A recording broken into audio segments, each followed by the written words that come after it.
Thank you, Deputy Speaker. I acknowledge the traditional owners of this land from the Ngunnawal and Ngambri people here in Canberra and pay respects to elders past and present. And I also want to recognise too that back at home, the traditional owners of the Darug land in which the electorate of Chifley sits, and I also wanted to pay my respects to them and thank them for their custodianship. Today I particularly want to acknowledge the surviving members of the stolen generation who for so many decades spoke their truth without recognition, and that they persevered to expose the injustices they suffered deserves our utmost respect, but also our thanks. As a country, we are better and stronger when we acknowledge our history, imperfect as it may be, and work together to build something better. The Leader of the Opposition expressed this so well the other day when he said, if you just talk about the problems, you're accused of not looking at the successes, and if you talk about the successes, you're accused of not understanding the problems. It's a mixed record, I understand that. He went on to say, but one thing I know is that when we work with First Australians, when we genuinely empower First Australians to take control of their lives, when we don't have the top-down but bottom-up decision-making, we will get it right more than we will get it wrong. We can't be afraid of change if we intend to act. We will only fail if we don't.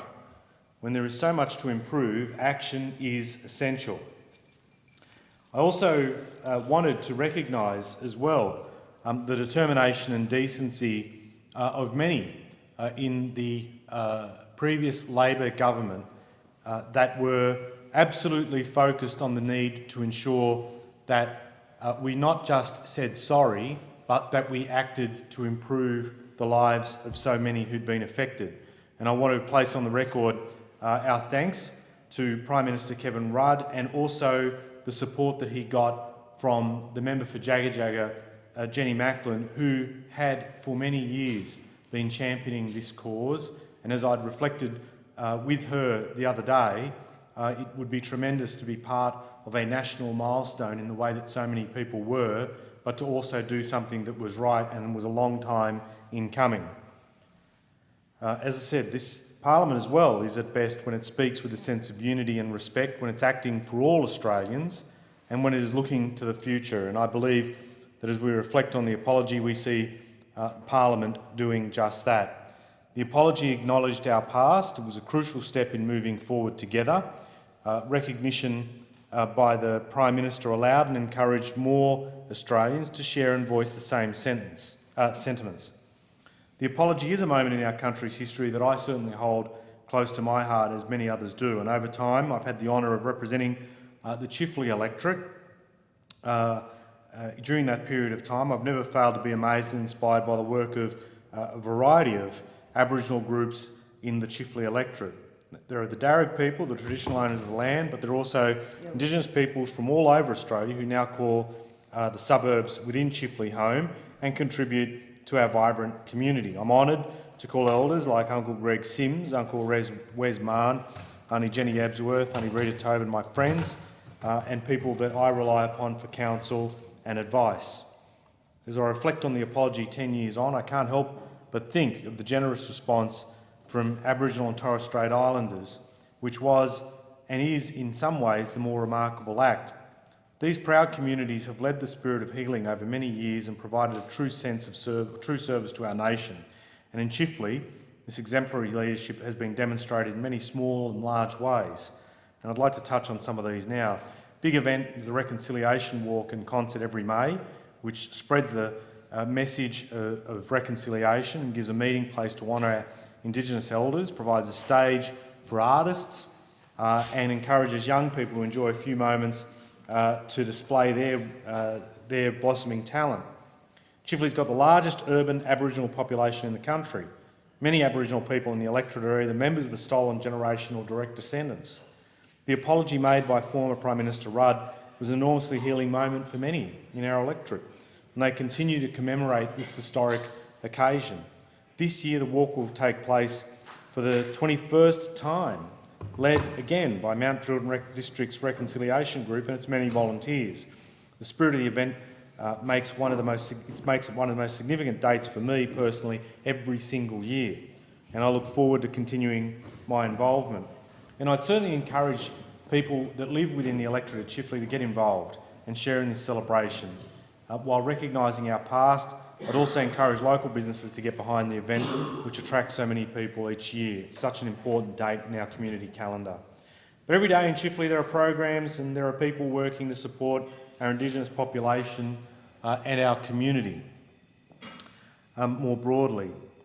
Ngunnawal Centre, for example, provides outreach services, Centrelink support, financial management support, legal advice. There's a supported playgroup with activities and engagement for parents and children. It's reaching out further into the community as it develops its new youth drop-in centre, and it's going to provide arts, crafts, indoor-outdoor sport and supervision for young people in our area, and will be no doubt very successful, and I wish them all the best in this project. They recently expanded to offer a mental health service as well as a baby health service, which was fantastic.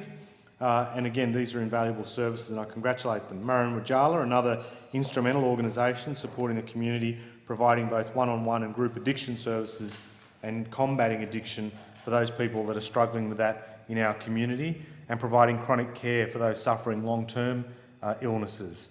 Also mentioned Buddha Carbon, continuing their great work providing TAFE accredited access to work and training and Aboriginal cultural arts courses. And they're also holding a debutante ball, which will return this year, and I know it's an event that the community enthusiastically gets behind. Babayan Aboriginal Corporation, founded by 5 Aboriginal elders from Western Sydney, another group providing incredible service, set up with the purpose of connecting individuals and families in a welcoming environment. And Babayan provides counselling, advocacy, hosting invited speakers and a homework club as well, which is a terrific initiative. Now, this is by no means all the excellent work being undertaken in the electorate, but I do want to place on public record my thanks and the thanks of many grateful people for that. With the release of the Closing Gap report, there are also some positives to be drawn from outside the Chifley electorate, and I welcome some of those improvements that have been celebrated in this year's report. It's been said already, it's heartening to see the goals for reducing child mortality, improving childhood education back on track. Year 12 attainment remains strong. But these improvements simply aren't enough, and we know the statistics are far worse for the Aboriginal community, Aboriginal and Torres Strait community, than the rest of society. And for the population, education rates lower, life expectancy lower, income rates lower, and at the same time, chronic disease rates are higher, percentage of prison population higher, percentage of homelessness higher. So we've got a lot to do.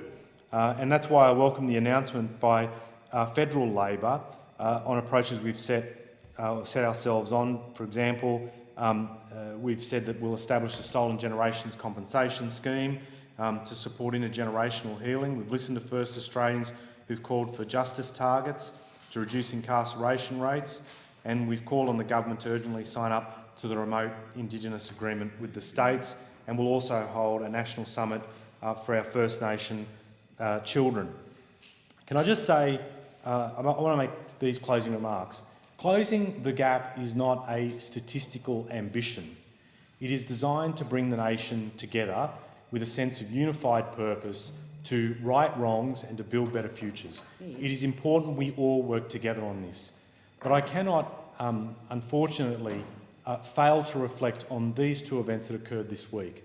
First, when the Parliament was supposed to be together, particularly in the House of Representatives, to hear the Prime Minister's speech, we had a near full representation from the opposition. We had a strong representation from the coalition listening to the Prime Minister's speech. And as soon as that speech was over, the bulk of the coalition left, which was disheartening. I've said the bulk. I note the members' presence during that speech. As I said, this is national unity. It's not a time for partisan politics. We should all be there together.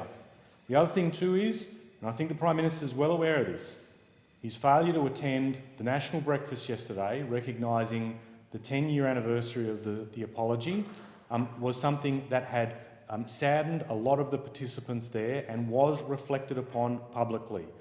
Again, it doesn't matter your politics. The Prime Minister and the Coalition are doing some good things in addressing closing the gap. There are other things we can do better. But it doesn't matter about your politics. This is a sense of national purpose that something that had been done badly in the past will be committed to by all of us to be corrected in the future. And that's all I'd say on that. But again, we look forward to better outcomes down the track. The member's time has expired.